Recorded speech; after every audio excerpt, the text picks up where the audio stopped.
Saya akan melanjutkan khotbah saya.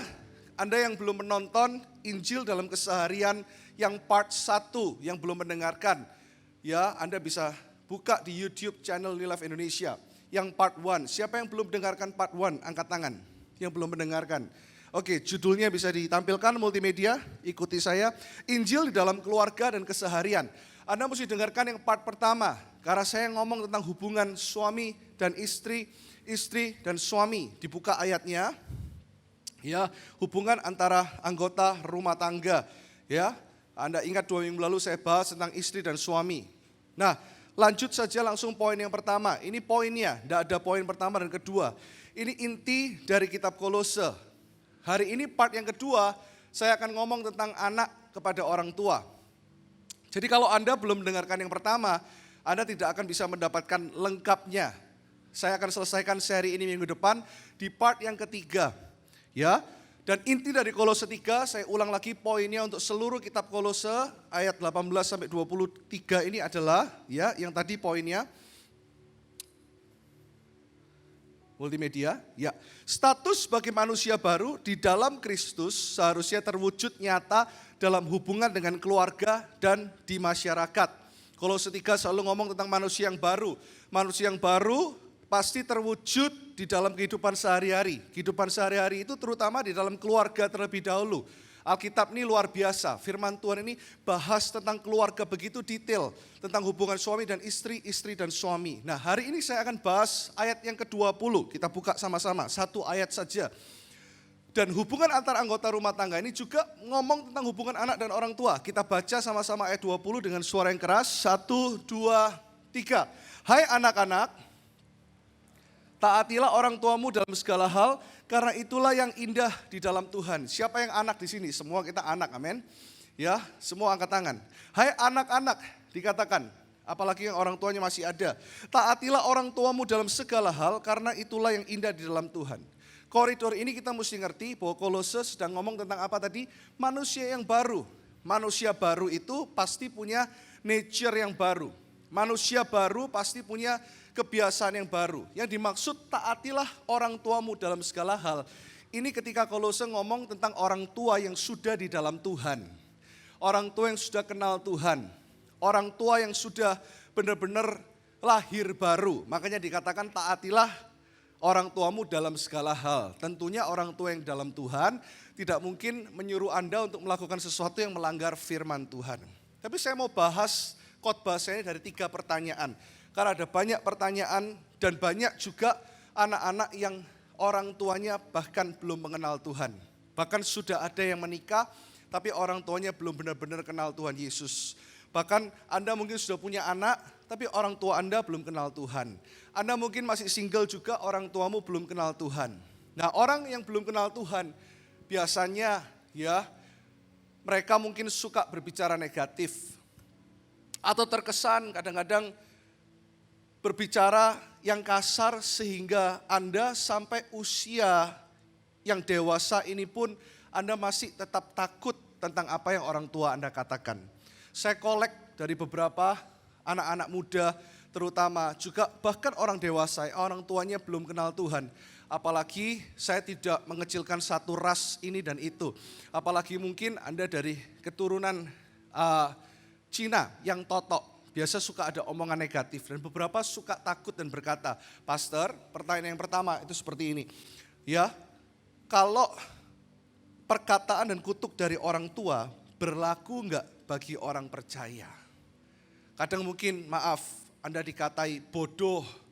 Anda dari kecil sudah banyak mendengar kata, kamu enggak bisa apa-apa, kamu enggak mampu, kamu kurang cantik, kamu kurang langsing, kamu kurang ini, kamu kurang itu. Dan itu terngiang-ngiang sampai Anda mungkin dewasa.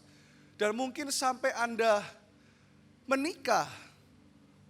2 minggu lalu saya ceritakan bagaimana kalau seorang ayah dan seorang figur bapak itu mesti bisa mengaku kelemahannya, bahkan pertobatannya diceritakan kepada anak-anak cucunya, betul? Saya masih ingat ketika kungkung saya bertobat menerima Yesus. Kungkung saya itu cukup muda, jadi punya cucu saya Ya, engkong saya, opa saya itu punya cucu saya ketika umurnya 42 tahun. 42 tahun punya cucu. Wah, saya nggak bayangkan. Itu kalau saya punya cucu beberapa tahun lagi nih ya, kalau 42 tahun kan gitu. Jadi masih sangat muda. Ketika dia menerima Yesus ya, dan ketika dia mengikut Tuhan, ada banyak pemulihan yang terjadi. Bahkan dia sadar ketika orang tuanya belum terima Tuhan, ya orang tuanya itu pernah, kalau orang zaman dulu, orang totok itu namanya dikuepangkan. Kuepang itu apa ya? Kuepang itu anaknya itu dikasih ke saudaranya. Kungkung saya ini pernah dikasih ke saudaranya dari umur 2 tahun sampai 3 tahun, cuman setahun aja. Tapi luka itu membekas sampai dia sudah jadi engkong-engkong. Jadi khotbah ini bukan hanya untuk yang remaja, yang kuliah, sampai jadi engkong-engkong ketika dia mengalami kasih Bapa, dia baru ngerti, oh ternyata aku masih ada kepahitan. Dia cerita sama saya ketika berjumpa dengan kasih Bapa di sorga, dia ceritakan bahkan dia mengampuni orang tuanya di saat dia sudah menjadi engkong-engkong. Karena ada apa? Ada kata-kata negatif yang dia selalu ingat ketika dia kecil. Makanya kenapa orang tua di tempat ini, saya tidak menggurui Anda sama sekali, saya tidak lebih hebat dari Anda. Tapi saya mau dari hati ke hati, sebagai orang tua, jangan kita katakan perkataan yang negatif atau menyakiti. Itu anak akan ingat. Bahkan seumur hidupnya dia bisa ingat kata-kata yang negatif itu. Tapi bagi anak-anak yang saat ini punya orang tua yang suka ngomong negatif, ada berita baik. Apakah perkataan dan kutuk dari orang tuamu berlaku ketika engkau sudah percaya Yesus? Jawabannya, tidak ada perkataan yang tidak sesuai dengan firman Tuhan yang punya kuasa. Ada anak yang datang kepada saya, anak muda berkata, saya takut kena kutuk karena orang tua saya selalu mengata-ngata yang negatif. Tidak usah angkat tangan, tapi saya tanya, pasti ada yang orang tuanya suka ngomong negatif. Bahkan maaf ya, mengatain anak-anaknya yang gak benar, yang kasar. Oh kamu nanti tidak bisa berhasil, itu yang anak-anak takutkan. Ini yang Alkitab katakan. Apa yang Alkitab katakan tentang kutuk, sekalipun keluar dari mulut orang tua. Kita lihat Galatia berkata seperti ini. Kita buka sama-sama di Galatia 3 ayat 13 sampai 14. Kristus telah menebus kita dari kutuk hukum Taurat. Jadi Anda yang punya pengalaman yang buruk ketika saya berdoa menyiapkan khotbah ini, sekalipun khotbah tentang keluarga itu bukan core saya. Ya, kalau khotbah tentang intimasi, khotbah tentang pergerakan, khotbah tentang penginjilan, itu saya bangun aja bisa langsung khotbah. Tapi ini perlu studi. Tapi ketika saya merenungkan ada banyak anak-anak yang takut tentang perkataan kutuk dari orang tuanya dan Tuhan menaruh dalam hati saya. Katakan kepada anak-anak, semua status anak, siapapun mereka, bahkan sampai yang lansia, seluruh kutuk hukum Taurat sudah ditebus oleh Kristus. Dia menjadi kutuk dengan jalan menjadi kutuk karena kita. Sebab ada tertulis, terkutuklah orang yang digantung pada kayu salib. Yesus Kristus telah membuat ini supaya di dalam dia, apa? Supaya di dalam siapa? Dia. Berkat Abraham sampai kepada bangsa-bangsa lain. Sehingga oleh iman kita menerima roh yang telah dijanjikan itu. Kalau ada orang yang ngomong negatif kepada Anda atau orang tua Anda beberapa tahun yang lalu, bahkan ketika Anda kecil dan itu masih terngiang, nyanyikan lagu yang berkata seperti ini. Ku yakin, ku yakin saat kau berfirman, mungkin di dalam pikiranmu engkau mengingat waktu orang tuamu bilang, bahkan mungkin body shaming, kamu gendut, kamu kekurusan kamu, gak baik, kamu kurang tinggi, kamu bodoh. Kadang-kadang banyak loh orang yang trauma karena perkataan orang tuanya. Tapi firman Tuhan berkata, hidupku hanya ditentukan oleh apa? Oleh perkataan. Ini dipegang. Siapapun saat ini Anda mengalami tantangan atau orang ngomong negatif, nyanyikan lagu ini. Hidupku hanya ditentukan oleh perkataanmu. Ku menang saat kau bertindak. Apa? Ku kuat karena kau menopang. Tuhan sedang menyembuhkan hati anak-anak di tempat ini. Hidupku apa? Hanya ditentukan oleh kuasa-Mu. Kutuk tidak bisa berlaku. Kadang kita berpikir, wah perkataan. Kadang kita suka pakai ayat ini salah. Ada loh kuasa perkataan. Jangan salah, kuasa perkataan itu ketika kita memperkatakan firman Tuhan. Kita mesti baca konteksnya. Bukan kita ngomong ngawur terus terjadi. Karena Tuhan yang approve omongan itu terjadi atau enggak. Kalau Anda sering dikutuki, semua ini statusnya, berapapun usianya, saya sedang berkhotbah kepada hati seorang anak.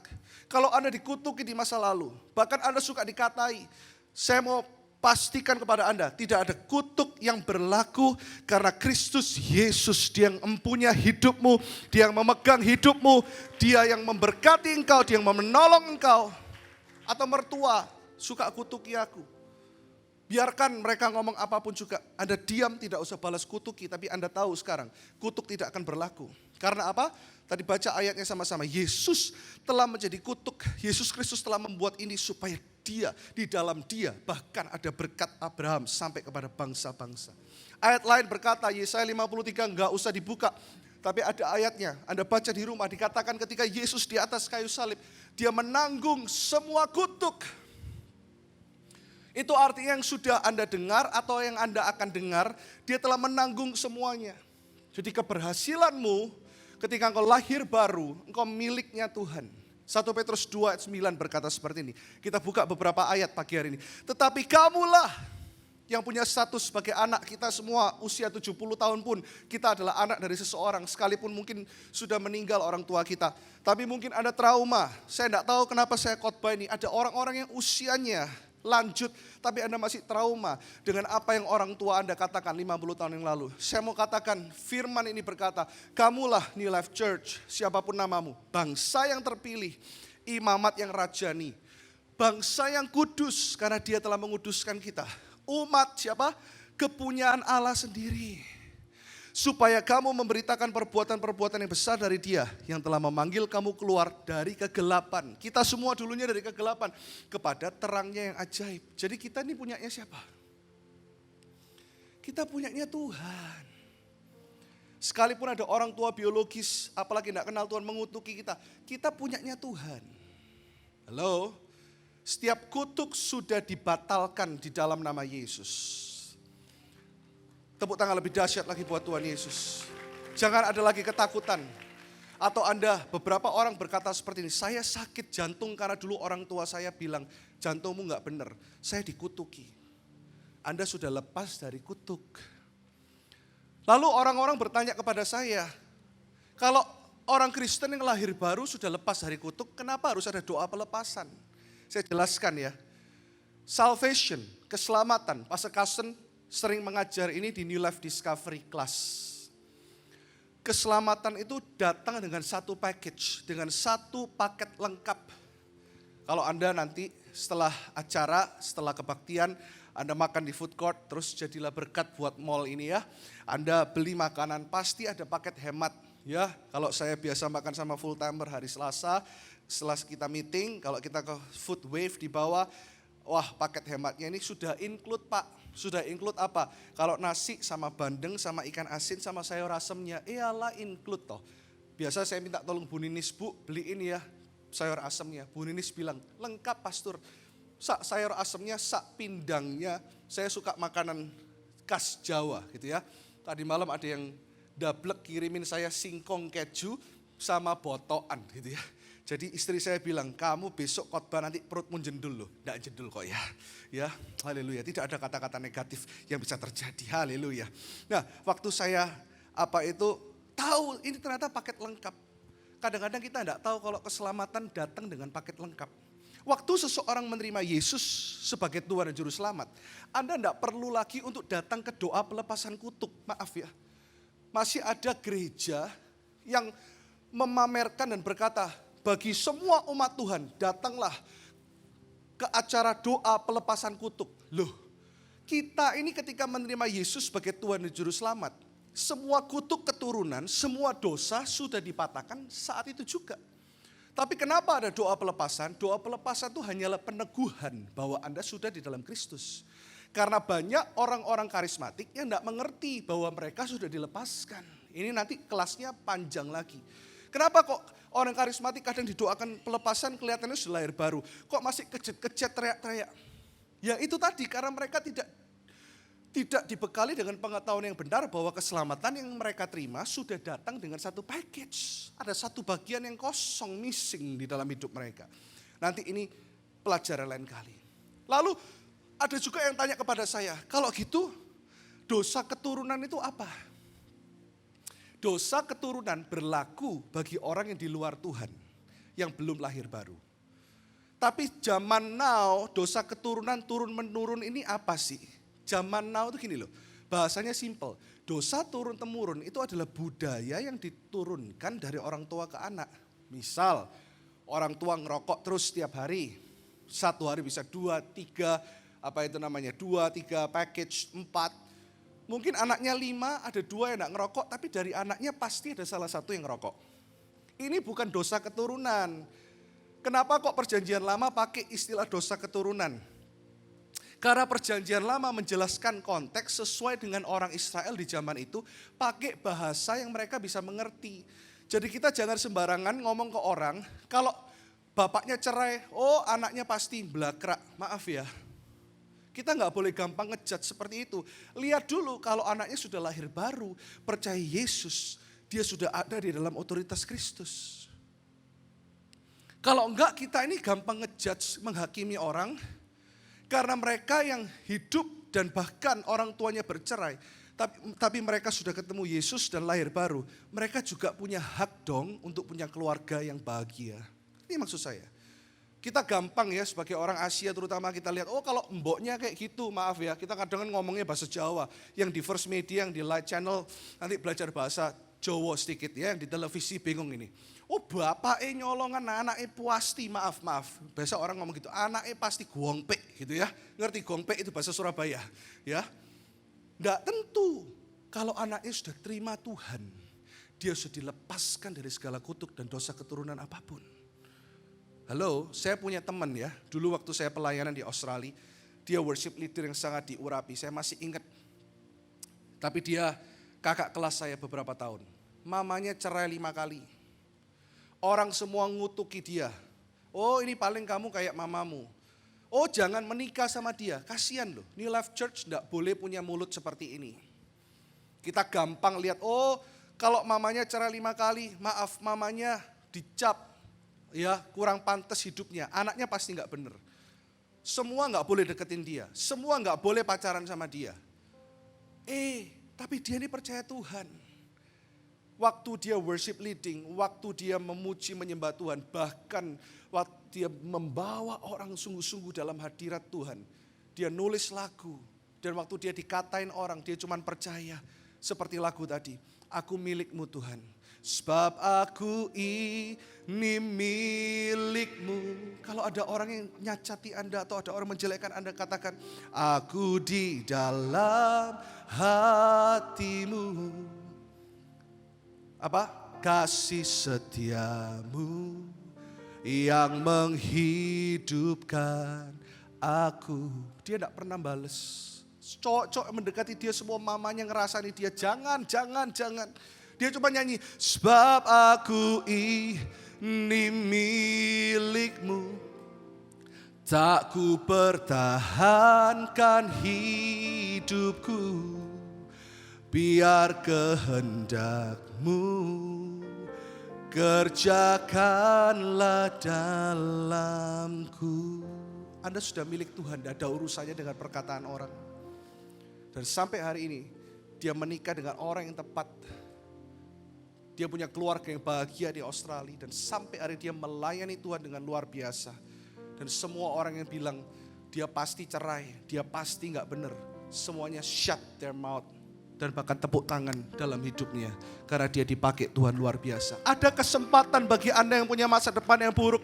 Ada kesempatan bagi Anda sekalipun Anda punya orang tua yang gak baik. Pertanyaan berikutnya. Bagaimana jika orang tua kita bukan orang tua yang baik sehingga kita mengalami banyak penolakan? Yang tadi orang tua yang suka mengutuk, yang kedua orang tua yang tidak peduli sama Anda. Kita lihat ada contoh di Alkitab. Contoh-contoh di Alkitab kita bisa teladani karena mereka orang yang sudah mengenal Tuhan. Tapi kita tidak mau jadi seperti dia, kita mau jadi seperti Kristus, amin. Tapi kita lihat dalam kehidupan Daud, yang sudah mengenal Tuhan sejak masa mudanya. Daud mengalami yang namanya orang tua yang menolak dia. Daud tidak dipandang oleh ayah dan ibunya sendiri. Bahkan sejak dalam kandungan, ada ayatnya. Ada harapan bagi Anda yang sudah tertolak dalam kandungan. Saya pernah melayani seseorang dan bahkan di tempat ini, ya seseorang punya pengalaman melayani banyak orang, itu PDP Priscilla Lydia. Saya selalu ngomong, kenapa umurnya boleh Tante Pris, karena dia dulu kan guru sekolah minggu saya. Enggak apa-apa, dia sudah hampir 70 tahun. Tapi melayani Tuhan, dan Tuhan kasih spesifik pernah masuk RCTI di wawancara. Orang yang sudah ditolak dari dalam kandungan ibunya. Jadi Ibu Pris ini lambaikan tangannya, Ibu Pris datang di pagi hari. Ayo bangkit berdiri, ada beberapa jemaat yang tidak tahu Anda yang luar biasa nih. Ini Ibu Pris ya, tepuk tangan buat Ibu Pris. Ibu Pris juga salah satu hamba Tuhan di New Life Church, melayani di diakonia, banyak juga berkhotbah di acara-acara di tengah minggu. Beliau ini melayani orang, bukan orang yang tidak mampu loh. Orang yang mampu tapi tidak mau anaknya. Saya pernah diceritain, ini orang mampu. Ya, datang ke Ibu Pris bilang, hamba Tuhan terima ya, ini anak di dalam kandungan anakku ini, misalnya anaknya perempuan. Kita tidak mau anak ini. Orang ini mampu tapi masih minta dibiayain. Biayain semua. Jadi ibu ini, Tante Pris ini membiayain semua dari dalam kandungan sampai lahir. Begitu lahir, anaknya ini bahkan yang namanya opanya, omanya, tidak mau lihat, dikasih semua ke Ibu Pris. Sudah jangan kontak kita lagi. Itu terjadi Bapak Ibu. Sampai kadang Bu Pris ini ya, hamba Tuhan kan harus menegur. Anda ini kok keterlaluan ya, Anda ini punya uang, Anda ini berkecukupan, tapi Anda buang keturunanmu sendiri. Ya saya tidak mau, karena saya tidak setuju. Ini hasil dari perzinahan. Kita tidak boleh loh, suka ngomong orang gini, oh itu anak haram. Tidak ada anak haram. Karena setiap anak yang lahir di bumi ini, Tuhan katakan, aku yang membentuk dan menenun mereka, aku menaruh mereka dalam kandungan ibu mereka, dan aku punya rencana yang dahsyat di dalam kehidupan orang ini. Tidak ada anak haram. Halo. Daud, kita lihat Mazmur 27 ayat 10. Sekalipun ayahku dan ibuku meninggalkan aku, namun Tuhan menyambut aku. Lihat, ini Daud menulis dalam masa mudanya. Ini spekulasi, tapi teolog menulis beberapa studi mereka. Daud diperkirakan sangat memungkinkan Daud ini anak hasil perselingkuhan dari ibunya. Makanya kenapa Isai tidak mengindahkan dan bahkan tidak menganggap dia. Ya karena bahasa translation lain, bahasa Inggrisnya dikatakan dia born out of the infirmities. Dia lahir dari penolakan dari ayahnya dan ibunya. Makanya kenapa dia menulis, sekalipun ayahku dan ibuku, bahasa aslinya, tidak mempedulikan aku sama sekali, namun Tuhan menyambut aku. Bukti lain, next, kita buka beberapa ayat tapi langsung supaya Anda tahu ada fakta di Alkitab. Orang masih bisa dipakai Tuhan dari keluarga yang broken home. Demikianlah Isai menyuruh ketujuh anaknya. Lihat, waktu anaknya mau diurapi semuanya, Samuel datang mau mengurapi Daud. Isai memanggil semua. Ayat 11, lalu Samuel berkata kepada Isai, inikah anakmu semuanya? Jawabnya dia baru ingat, kalau anak yang disayangi, masa hamba Tuhan harus mengingatkan, ini sudah semua ya? Oh, masih ada satu. Masih tinggal yang bungsu, tetapi sedang mengembalakan kambing dan domba. Masih ada yang bungsu yang tidak pengen juga dimajukan. Kata Samuel kepada Isai, suruhlah memanggil dia, sebab kita tidak akan duduk makan sebelum ia datang kemari. Bahkan dia dilupakan oleh ayahnya sendiri. Next. Dia bukan hanya dimusuhi oleh ayah dan ibunya, dia dimusuhi juga oleh semua saudaranya. Saya nggak buka ayatnya, tapi ketika Daud mulai berkarya, Daud mulai melayani, seperti Anda yang mulai bekerja, semua saudaranya nyinyir sama dia. Kata-kata negatif sama dia. Kamu tuh siapa? Kamu bahkan tidak disekolahkan. Mereka semua sekolah di sekolah yang keren, mereka semua bisa memanah, mereka semua ngerti ini dan itu, mereka pandai berburu. Kamu cuma mengembalakan 2-3 kambing domba. Tapi lihat, kalau ada perkenanan Tuhan, Anda tidak perlu perkenanan manusia, termasuk perkenanan orang tuamu. Karena Tuhan yang berkenan atas hidupmu, Dia menjamin dan menuntun engkau ke padang yang berumput hijau.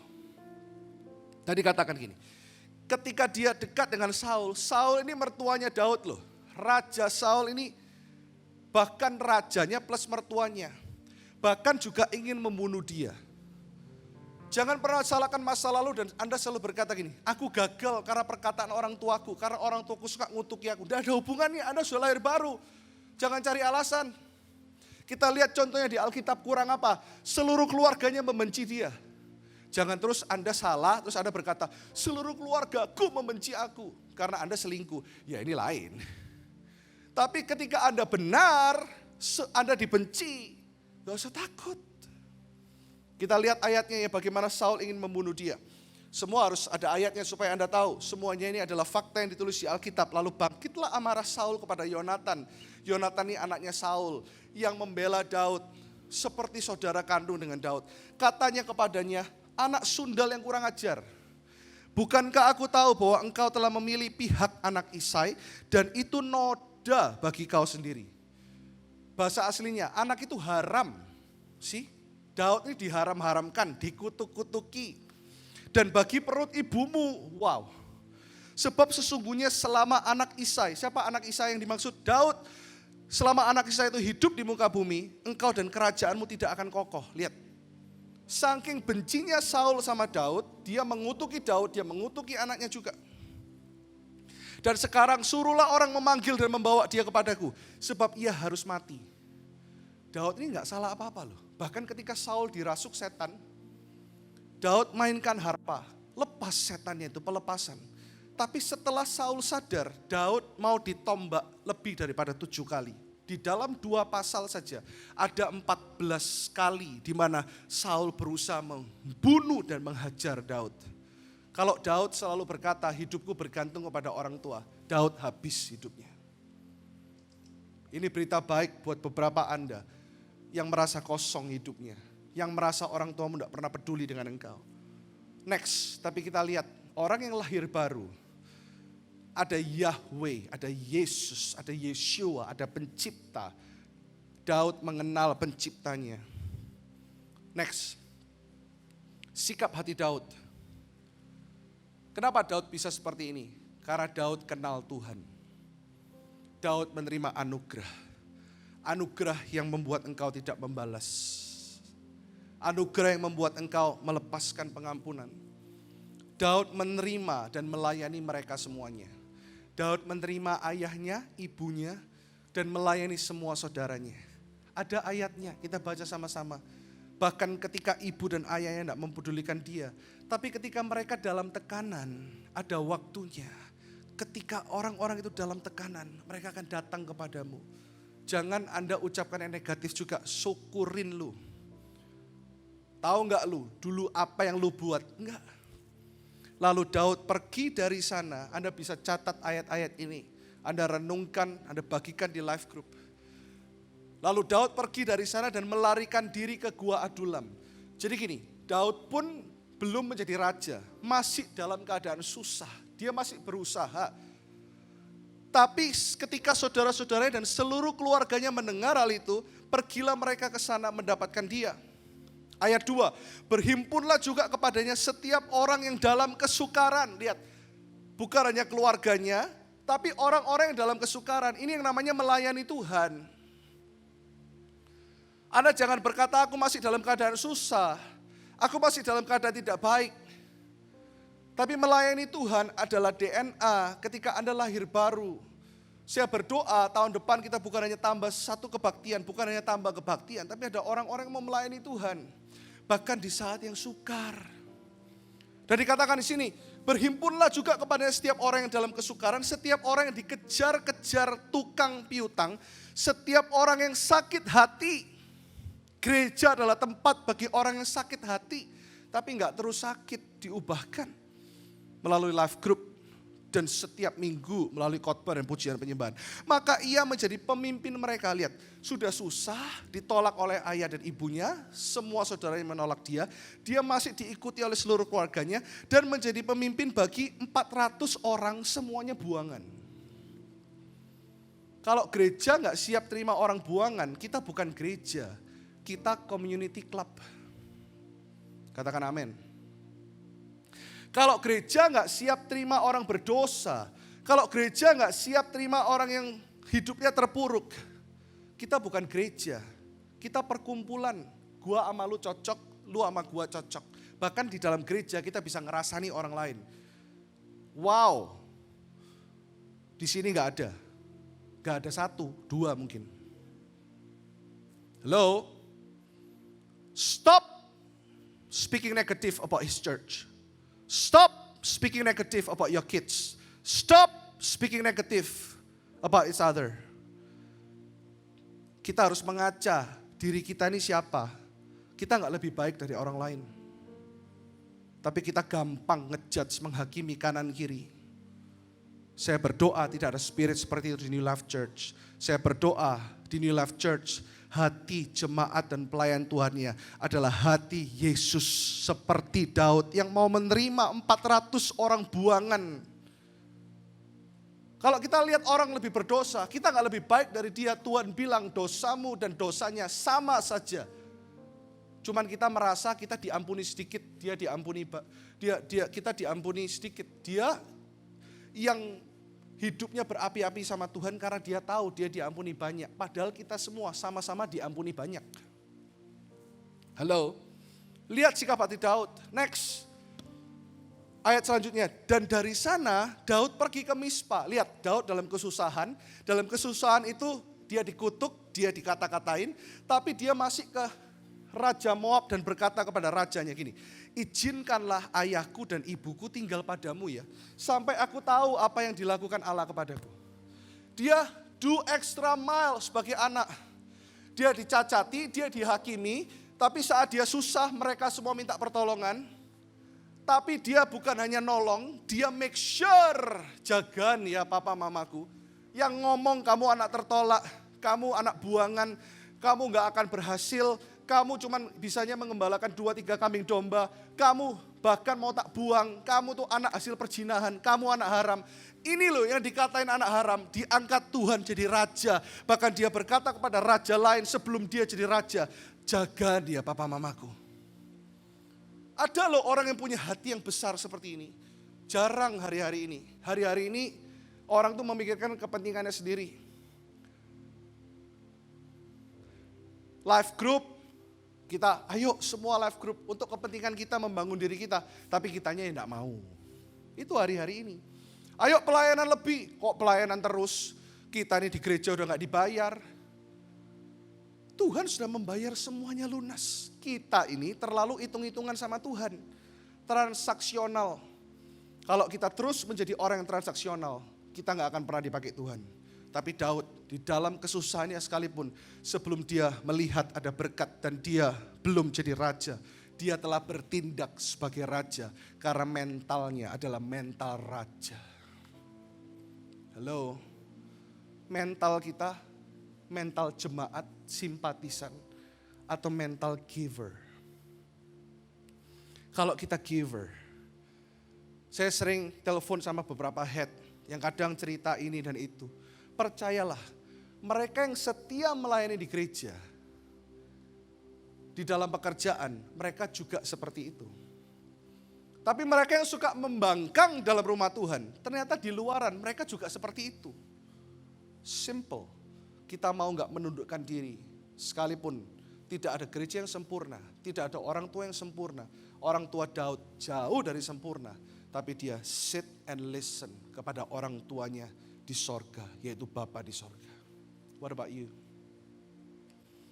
Next slide. Bahkan kepada Saul, Daud tetap mengasihi dan hormat kepada Saul. Kalau dunia berkata, hei kamu sudah diurapi jadi raja.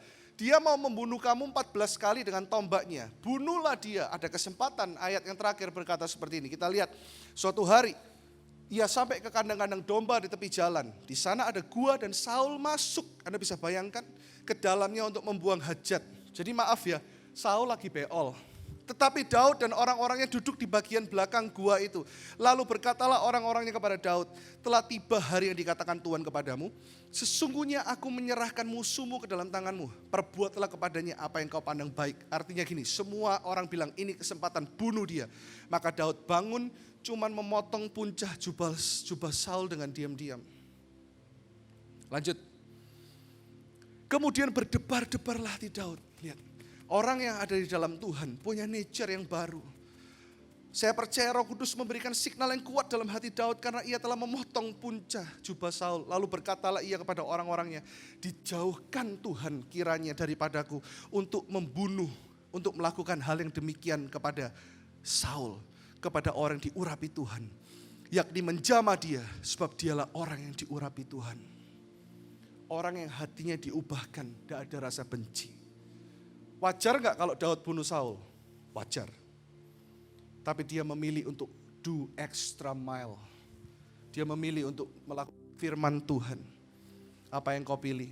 Satu kesaksian dari seorang hamba Tuhan hebat. Namanya Joyce Meyer. Fotonya bisa ditayangkan. Hamba Tuhan ini lahir di tahun 43. Jadi umurnya sudah 80 tahun. Dia dipakai Tuhan luar biasa di acara-acara televisi. Dia punya acara televisi yang namanya Enjoying Everyday Life. Dia orang Amerika. Dia salah satu evangelis wanita terhebat di zaman ini. Menjangkau jutaan orang di seluruh dunia. Dia menulis 130 buku yang diterjemahkan di 155 bahasa. Dan dia punya yayasan yang namanya Tangan Pengharapan, Hand of Hope. Anda mungkin di Instagram lihat yayasan namanya Tangan Pengharapan, itu yayasannya dia. Anda tahu siapa dia? Dia lahir dari orang tua yang sangat tidak layak. Papanya melecehkan dia, dia diperkosa oleh ayah kandungnya sendiri. Sejak dia kecil, umurnya masih bahkan belum belasan tahun, dia sudah yang mengalami yang namanya pelecehan seksual. Dan yang menyakitkan lagi, mamanya membiarkan dia karena mamanya takut. Bayangkan ya, dia ini lahir di tahun 43. Jadi dia hidup di tahun 50-an waktu dia kecil, belum ada sosial media, belum ada bahasa child abuse. You call 911, telepon 911, you go to the police, you have rights to sue your parents. Kamu punya hak untuk bisa menuntut orang tuamu. Tidak ada. Zaman itu bahkan dia bilang kata-kata divorce aja tabu. Tidak ada orang berani ngomong dilecehkan. Kata-kata dilecehkan aja dia tidak ngerti. Tapi dia dilecehkan bukan satu kali, dua kali, berkali-kali. Dia sampai takut ajak teman wanitanya ke rumahnya. Karena papanya berusaha, ini papa kandung. Waktu dia remaja, papanya ajak dia untuk selalu alasan dengan mamanya untuk harus beli barang, harus beli sesuatu. Dan papanya mabuk, dia disetubui di dalam mobil. Di supermarket. Anda bisa bayangkan bagaimana terpuruknya hidup orang ini. Dia suka marah-marah sendiri, dia teriak-teriak sendiri, dia pengen bunuh papanya. Dan dia lebih menyakitkan lagi, mamanya tutup mata. Dan Anda tahu, ini papa ya, waktu saya baca aja, ini papa kurang ajarnya minta ampun. Setelah disetubui, ditangkap polisi.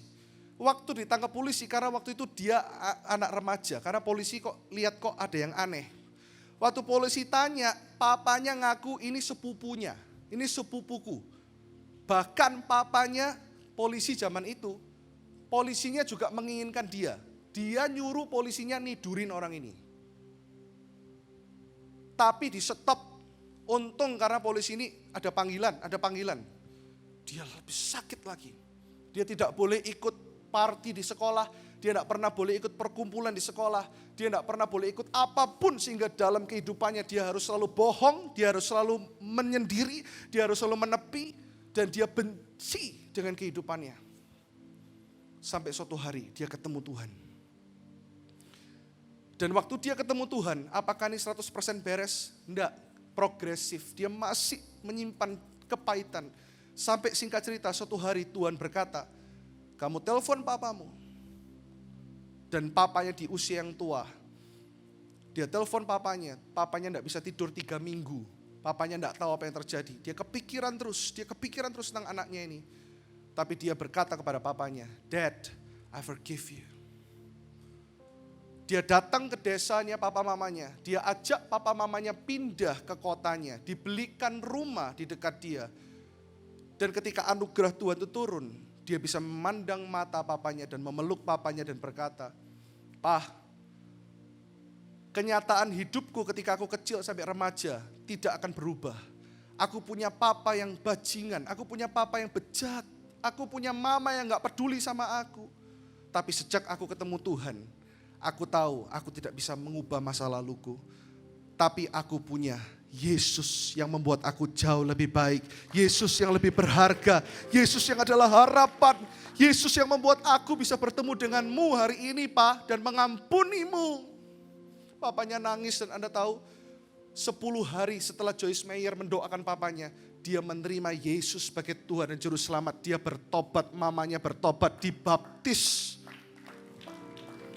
Dan orang ini tetap dipakai Tuhan luar biasa dan tahu enggak, dia merawat papa mamanya sampai nafas terakhir. Artinya sampai papa mamanya meninggal, dia merawat dan dia bilang gini, "Karena anugerah Tuhan, aku bisa cium papaku di pipi dan lihat matanya tanpa ada rasa ketakutan. Karena Tuhan telah menghapuskan semua masa laluku." Anda enggak punya lagi alasan berkata, "Papaku gini, mamaku gini." Dia tidak melihat masa lalunya. Kesimpulan dari khotbah saya ini, Anda boleh catat. Orang yang sungguh-sungguh di dalam Tuhan tidak akan mencari alasan untuk menyalahkan masa lalunya atau siapapun. Namun percaya bahwa bersama Tuhan dia sudah menjadi lebih dari pemenang. Ini kesimpulan khotbah hari ini. Anda bisa catat sekali lagi apa? Kita baca sama-sama dengan suara yang keras. 1, 2, 3. Orang yang sungguh-sungguh di dalam Tuhan tidak akan mencari alasan untuk menyalahkan masa lalunya atau orang tuanya atau siapapun juga. Namun percaya bahwa bersama Tuhan, sama-sama katakan, dia sudah apa? Menjadi lebih dari pemenang. Quote terakhir. Only God can turn your mess into a message. Any test into a testimony. Any trial into a triumph. A victim into a victor. Hanya Tuhan yang bisa mengubah your mess, seluruh kekacauanmu, untuk hidupmu malah menjadi pesan, membawa pesan, a message, hidupmu jadi berkat. Any test, setiap ujian dalam hidupmu untuk menjadi a testimony, setiap ujian untuk menjadi kesaksian. Any trial into a triumph, setiap pencobaan menjadi apa? Kemenangan. A victim, seorang mental korban, into a victor, menjadi lebih dari pemenang. Minggu depan saya akan bahas ini. Saya akan tutup dengan supaya Anda penasaran apa yang akan dibahas. Efesus 6 berkata seperti ini. Hormatilah ayahmu dan ibumu. Ini adalah suatu perintah yang penting. Alkitab tidak bilang gini, hormati ayah ibu yang baik. Hormatilah ayah dan ibumu apapun keadaannya. Seperti yang nyata dari janji ini. Supaya kamu berbahagia dan panjang umurmu di bumi. Ada janji yang ditulis jelas menyertai ketika kita hormat kepada orang tua. Tapi ayat 4 di highlight. Lihat, ini juga pesan kepada orang tua. Dan kamu bapak-bapak, jelas sekali Efesus bilang. Kamu bapak-bapak, janganlah bangkitkan amarah di dalam hati anak-anakmu. Bahasa lain dikatakan gini. Kamu bapak-bapak, janganlah sakiti hati anakmu. Tetapi didiklah mereka dalam ajaran dan nasihat Tuhan. Minggu depan kalau Tuhan izinkan, saya akan ngomong, kenapa kok bapak? Bapak ini punya otoritas lebih untuk bisa menyakiti hati anak. Makanya kenapa? KKR enggak usah repot-repot. Kalau hati bapak dipulihkan, bapak-bapak dipulihkan, keluarga pulih, anak sembuh, keturunanmu pulih, kebangunan rohani pasti terjadi. Tepuk tangan yang dahsyat buat Tuhan. Mari kita bangkit berdiri sama-sama. Kalau Tuhan izinkan saya akan ngomong minggu depan tentang hati Bapa. Hati Bapa bukan hanya kepada pria, tapi juga yang wanita. Karena Bapa bukan ngomong soal gender saja, tapi ngomong soal hati Bapa di sorga. Siapkan perjamuan kudusmu untuk kita melihat sungguh-sungguh ada pemulihan. Anda yang mungkin dari khotbah ini Anda relate, iya orang tuaku kayak gitu. Tapi gak berhenti di sana. Anda melihat, oh kata Kristus telah menebus aku. Sehingga aku mampu keluar dari keterikatanku ini. Aku gak make excuse. Aku gak lagi blame karena orang tuaku gitu. Karena masa laluku gitu. Tapi aku mulai sungguh-sungguh hidup dalam kebenaran bahwa aku berharga di matanya. Lepaskan pengampunan. Ada stumble block. Ada sesuatu yang Anda gak bisa melangkah lebih dalam pekerjaan, dalam pelayanan. Karena Anda masih lihat ke belakang seperti istri Lot. Nah, Anda tidak sadar Anda telah menjadi tiang garam rohani. Karena Anda blame kanan, blame kiri, menyalahkan keadaan, menyalahkan gereja, melayakkan pelayan. Semua orang kelihatannya salah. Hurt people will hurt other people. Orang yang masih belum sembuh hatinya akan menyakiti orang lain. Dan Tuhan mau Anda sembuh hari ini. Tuhan mau Anda lepaskan egomu dan berkata, sekalipun ayahku dan ibuku seperti itu, aku punya Tuhan yang dahsyat. Seperti yang tadi dinyanyikan oleh dalam worship. Sekalipun seperti, mungkin Anda tidak sadar. Anda sudah melayani bertahun-tahun atau Anda sudah jadi orang Kristen bertahun-tahun. Tapi Anda tidak pernah beres hatinya. Deal with yourself because God wants to deal with you. Buka itu kepada Tuhan dan katakan, Tuhan aku lemah. Tuhan aku lemah. Tidak peduli dalam pelayanan sudah berapa tahun. Setiap kita terus butuh pemulihan kok. Setiap kita terus butuh perubahan. Setiap kita terus butuh. Anda hanya perlu terbuka.